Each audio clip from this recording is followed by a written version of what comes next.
Paralisa com teu olhar, Mona Lisa. Sou quase, me ilumina tudo ao redor, minha vida. E aí, little sister? E aí, little brother? Hoje é dia de história de novo, malandro. E nós vamos continuar com aquele nosso bate-papo sobre renascimento do vídeo 1, onde a gente debateu o conflito entre teocentrismo e antropocentrismo, a razão renascentista e o conceito de fé da igreja medieval, o realismo, o individualismo e outras coisas mais. E deixamos a dúvida, como que eles conseguiram fazer aqueles corpos tão perfeitos em esculturas e desenhos? E aí eu te falei que os malandros renascentistas começaram a fazer o quê? Dissecar cadáveres para chegar naquela perfeição. Então hoje vamos bater um papo aí sobre Da Vinci, Michelangelo e outras coisas mais. Se liga na parada, vamos lá, meu irmão! O Da Vinci era conhecido por não terminar várias obras dele, mas também viveu do mecenato. A adoração dos magos, por exemplo, foi encomendada pelos monges dos mosteiros de São Donato.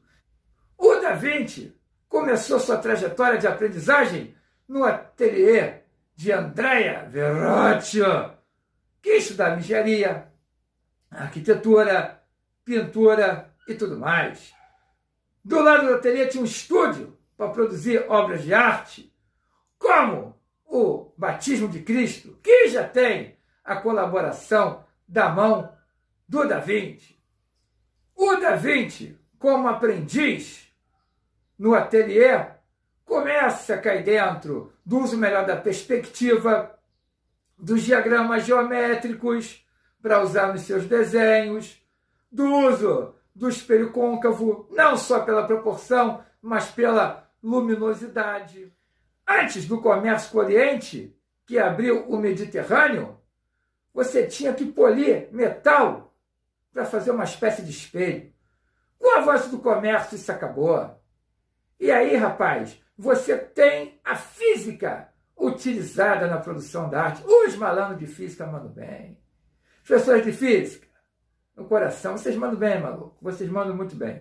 Você vê o quadro do casal Arnolfini, de 1434, já endossa aí a questão do espelho, no século XV, que é, aliás, o século do apogeu do Renascimento. O Da Vinci conhecia a teoria aristotélica, malandro, e dizia que o movimento natural das coisas se dava pelo fogo, a água e o ar. E usava isso nos seus projetos de engenharia. Vou botar várias fotos aí, passando no fundo, para você ver vários deles, que são muitos. E também usava isso nas suas obras de planejamento urbano. Por exemplo, um dispositivo hidrotérmico para pegar água de baixo e levar para a superfície. Uma cidade cortada por canais para manejar dejetos por razão higiênica. O Da Vinci também estudava as plantas, numa época em que a botânica começava a ser vista como um conhecimento independente da medicina. O Valério Cordus, ele estudava a anatomia das plantas, falou do óvulo, do ovário, e as plantas não são mais vistas como antes. Só serve para fazer um remedinho. Nada disso. Elas começam a ser vistas como várias formas de importância para a sociedade. Por isso, começa a surgir os jardins botânicos. O Brasil, no Rio de Janeiro, em 1808, quando a corte chegou, vai ter a ideia da construção do Jardim Botânico no Rio de Janeiro. Aí a gente está falando de século XV, no apogeu do Renascimento cultural. Todos esses conhecimentos do Da Vinci, ele vai aplicar nos seus estudos de anatomia animal, que ele também gostava de fazer, e de anatomia humana. Assim ele descobriu a posição perfeita dos órgãos do corpo humano. Ele vai fazer descobertas sobre sistema de circulação arterial, sobre a vulva e seus músculos, e a dilatação após o parto, a posição correta do feto no útero, estudos sobre o aparelho reprodutor masculino, o feminino, e suas imagens vão contribuir muito para os futuros estudos anatômicos. E aí, malandro? Aquela ideia que doenças eram castigo de Vênus, né? Ou causadas por movimento de astros que mudavam humores no corpo humano, essas coisas vão começar a cair por terra abaixo. Com esses estudos de anatomia, os corpos vão ficar perfeitos nas obras de arte, no tamanho, nos músculos, veias, semblantes, demonstrando aquele realismo e individualismo. Era muito bom. Agora, o negócio era conseguir esses corpos, que não era, né, publicamente permitido fazer isso. Então, peguei ali um corpo de gente na rua morto, tudo bem. Mas o melhor caminho mesmo era o cemitério. Ai, eu vou ter que ir no cemitério? Ih, malandro, tu não sabe de nada. Cemitério, Idade Média? Ih, rapaz, vai pensar que tu vai no shopping, malandro. Cemitério tem de tudo. Lá você tem reuniões laicas, religiosas. Os inquisidores botavam as sentenças lá. Aê, Mariazinha vai pra fogueira, malandro! Quinta-feira, na pracinha, todo mundo lá pra ver. O tribunal eclesiástico que julgou Joana d'Arc foi feito num cemitério na França. Era esconderijo de guerreiro, soldado, tinha mendigo, tinha galera que ia vender carne lá, os carniceiros. Paulinho, vai comprar carne pro papai e pra mamãe. Não vou! Tá jogando videogame. Vai sim, malandro! Aonde que é? É lá no cemitério. E vai lá você no cemitério. No cemitério, as pessoas dançavam entre os túmulos. Titum, titum, titum, titum, titum, titum, titum. E você dançando no cemitério. Dançando no cemitério. Dançando no cemitério. E tá lá você tirando onda na Idade Média. Você marcava encontro no cemitério. Namoro. Ai, amiga, conheci Paulinho, ele é uma gracinha, gente. Ai, eu também quero conhecer. Ele tem algum colega? Ai, não sei, eu vou me encontrar com ele sexta-feira. Aonde? No cemitério. Ai, eu vou com você. Vamos lá no cemitério. Conhecer o Paulinho. O cemitério, maluco, era uma festa. Era um lugar de encontro. As pessoas tinham que viver. A Idade Média, a vida é curta, muito problema. As pessoas tinham que buscar locais para se divertir. Mas parte deles era no cemitério. Então, essa galera que pegava os corpos, abria o túmulo, se tivesse alguma riqueza lá, se o cara fosse enterrado, sei lá, com cordão, pulseira, PS4, sei lá o quê, você deixava lá no túmulo, que você não ia andar, senão você podia ser preso, e levava o corpo para ser vendido em qualquer instituto de medicina mais próximo para a galera dissecar os cadáveres. Michelangelo Buonarroti, bonito isso, né? Foi apadrinhado pela família dos Médicis, de banqueiros que governavam Florença, viveu do mecenato. A gente estudou o mecenato no vídeo 1, o ato de patrocinar, de financiar a arte. Os médicos faziam isso e Michelangelo produzia arte. Ele gostava mais de esculpir, mais do que desenhar. Eu acho que tem até poucos desenhos do Michelangelo, muito mais dedicado àquelas estátuas maravilhosas que deixa a gente de queixo caído, absurdo, na sua perfeição, no seu realismo.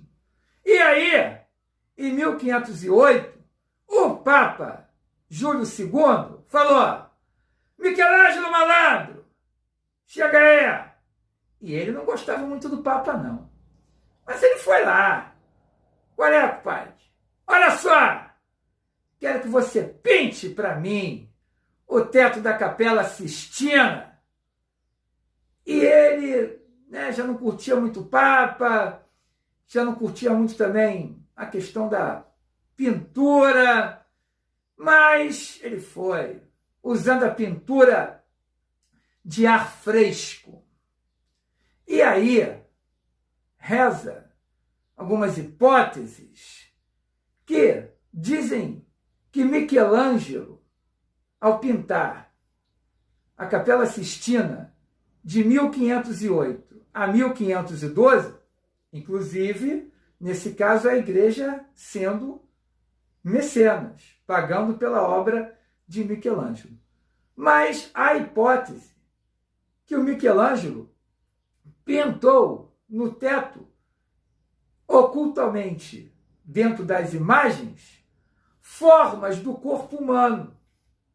E que a igreja, que não aconselhava dissecar os cadáveres publicamente, não conseguia enxergar. Se ele fez isso, é quase uma ironia ou um deboche, porque ele colocou tudo aquilo que a igreja proibia de ver diante dos olhos dela, ocultamente nas figuras, e ela não conseguia identificar, e ainda pagou por isso. Então, eu vou te mostrar algumas aí para você entender. Eu vou buscá-las com base nesse livro aqui, A Arte Secreta de Michelangelo, uma lição de anatomia na Capela Sistina, de Gilson Barreto e Marcelo G. de Oliveira. Isso aqui, ó. Maravilhoso, as obras do Michelangelo. Absurdo! Então, lógico, não vou te mostrar todas, vou te mostrar apenas algumas hipóteses defendidas nessa obra aqui. Na criação do Sol e da Lua, o autor faz a comparação com as bases do encéfalo. O corpo mamilar, A, corresponde aos glúteos. A hipófise, B, corresponde ao volume arredondado entre as pernas. Os nervos ópticos correspondem aos calcanhares, C, e a artéria cerebral anterior, D, corresponde ao fundo formado pelo manto. Na pintura da separação das águas e da terra, o autor menciona a foto de um rim, A, com a pelve renal, P, e uréter, C. Na criação de Adão, o Criador está desenhado dentro de um corte sagital do crânio.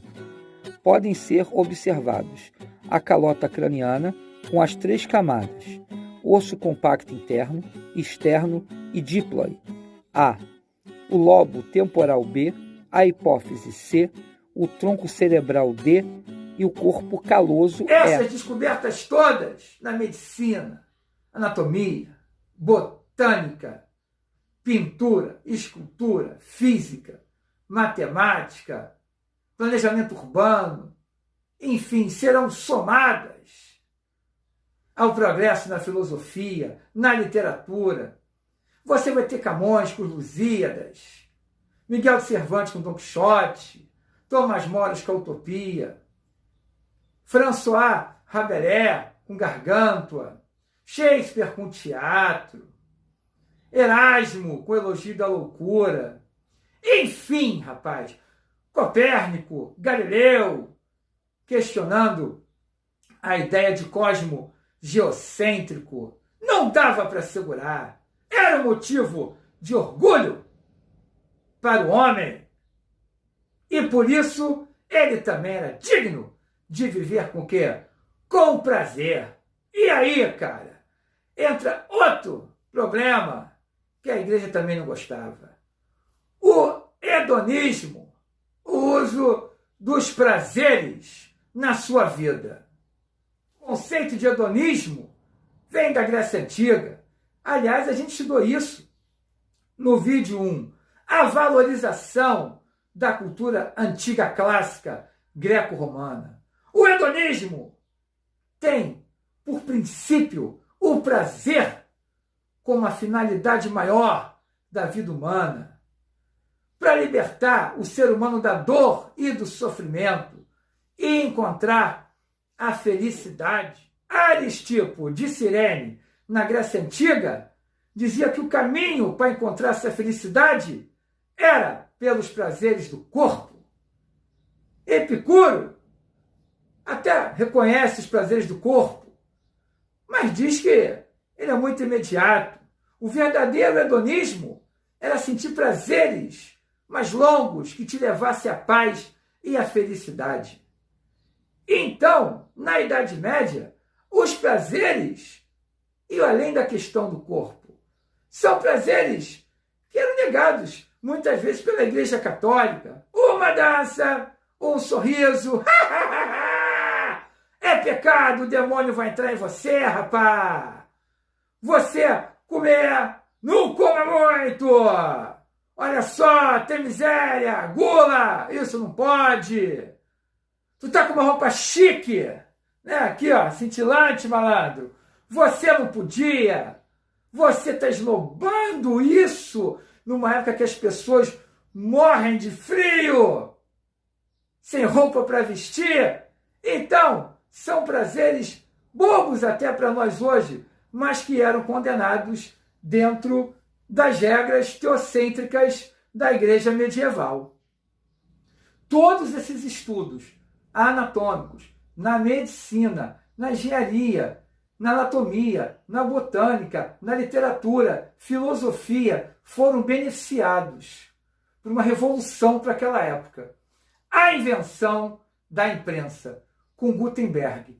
O Gutenberg, ele criou um molde de caracteres móveis, né? As letras, os sinais, enfim. E o que ele fazia? Ele passava tinta, botava em cima das folhas e prensava. Até onde a tinta pudesse chegar, você teria um número de códex, né? Enfim, que vai dar origem ao que a gente chama de livro hoje. O primeiro que ele fez foi a Bíblia. Os monges copistas eram aqueles que copiavam, letra por letra, até terminar um livro. Isso demorava muito, mas foi fundamental na Idade Média para a divulgação da cultura no Ocidente.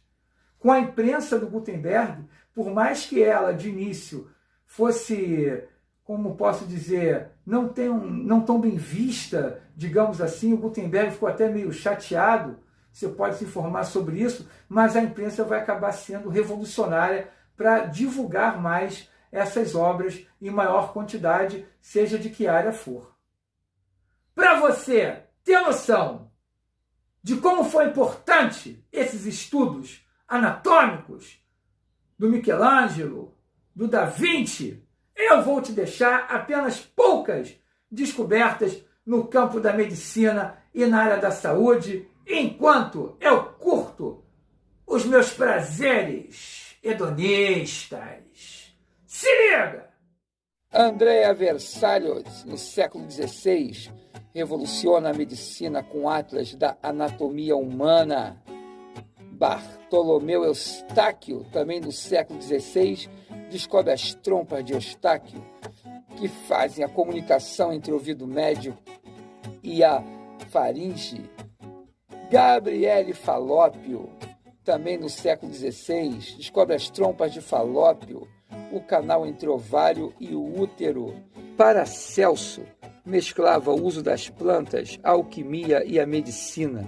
usando elementos como mercúrio, zinco, sulfato, enxofre, ópio e sal em seus tratamentos, descobriu que a doença dos mineiros não era castigo divino, e sim respirar o pó de silício. Jogou os livros tradicionais de medicina na fogueira de uma festa de São João.